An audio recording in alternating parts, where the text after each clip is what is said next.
குறிப்பா ஒன்று சொல்றேன்.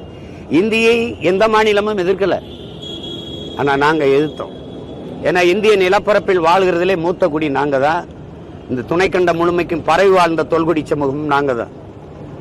பல்வேறு படையெடுப்புகள், இனக்கலப்புகள், பல்வேறு பேர் வந்து குடியேறினாலும் இன்னும் தூய தமிழ் ரத்தம் ஓடிக்கொண்டிருக்கிற கலப்பினம் இல்லாத ஒரு பியூர் ரேஸ், ஒரு தூய இனம் இங்கதான் இருக்குது.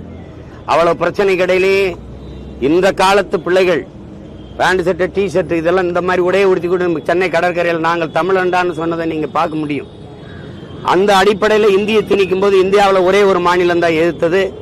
என்னரும் தாய்மொழியை நீ இறந்து விடுமோ என்றதெல்லாம் எதிர்த்து நின்று போரிட்டது. அதே மாதிரி ஜிஎஸ்டியை யாரும் பெருசா எதுக்கல, தமிழ்நாடு தான் எதிர்த்தது. நீட்டு தேர்வு யாரும் எதுக்கல, தமிழ்நாடு தான் எதுக்குது. அது மாதிரி மதுவை முதல்ல நாம மூடணும். இப்ப குஜராத்தில் மூடி இருக்காங்க, அவங்க மற்ற மாநிலம்லாம் மூணா தான் நாங்க மூடணும்னு சொல்லி திறந்தது யாரு? திறந்தது யாரு? தமிழ்நாடு அரசு. இந்தியா மூடணும் அப்படின்னா அப்ப மாநில உரிமை ஏன் பேசுறீங்க? எல்லாம் மாநில உரிமை பேச வேண்டியது. ஒரு காவல்துறைனா சிபிஐ கேட்கிறோங்கிறது, சாதிவாரி கணக்கெடுப்புனா இது மத்திய அரசு எடுக்கணுங்கிறது. ஆனா சாதிவாரி இடஒதுக்கீடு கொடுத்தது யாரு? அருந்ததிற்கு 3 விழுக்காடு கொடுத்தது யாரு? நீங்க. இஸ்லாமிய பெருமக்களுக்கு 3.5 விழுக்காடு கொடுத்தது யாரு? நீங்க. சாதிவாரி இடஒதுக்கீடு கொடுக்க முடியும், சாதிவாரி கணக்கெடுப்பு எடுக்க முடியும், அந்த உரிமை உங்களுக்கு இல்லையா? அது இல்லையா? இது எப்படி?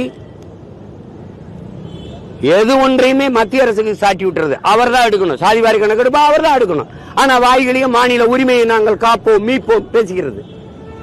மதுக்கடையை திறந்தது யார்? அதான் பேச்சு. திறந்தது மாநில அரசு. அதான் ஐயா கருணாநிதியுடைய அரசு.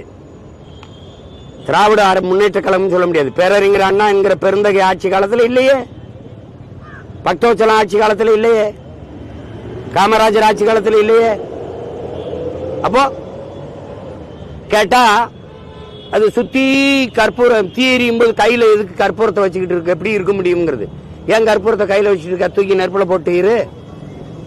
இதெல்லாம் என்ன பேச்சு? புதுச்சேரியில இருக்குது மது அப்படின்னா போய் எல்லாரும் மொத்த பேர் அப்படியே போய் குடிச்சிட்டு வர போறானா? விழுக்காடு எத்தனை பேர் இருக்கும்? 2 விழுக்காடு 1 விழுக்காடு குடிப்பானா? அத காரணம் காட்டுறது. கள்ளச்சாராயம் வந்துருங்கிறது. அதை சொல்றதுக்கு இவ்வளவு பெரிய அதிகாரம், இவ்வளவு ஒரு காவல்துறை கட்டமைப்பு அது தேவைப்படுதா? கள்ளச்சாராயம் வந்துரும்னு சொல்றதுக்கு ஒரு அதிகாரமா? எப்படி?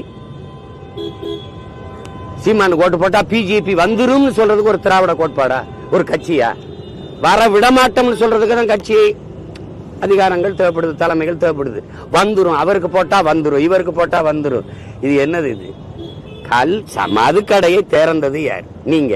இப்ப மூடுறதுக்கு என்ன பிரச்சனை? அதுல அண்ணன் அந்த விசிகா மாநாட்டில் வந்த கோரிக்கையே இருக்கிறேன். மதுவை மூடிட்டா அதுல ஏற்படுற பொருளாதார இழப்புக்கு ஏற்ப ஒரு நிதியை கூடுதலாக கொடுக்க வேண்டியது. சரி, அந்த கோரிக்கை சரி.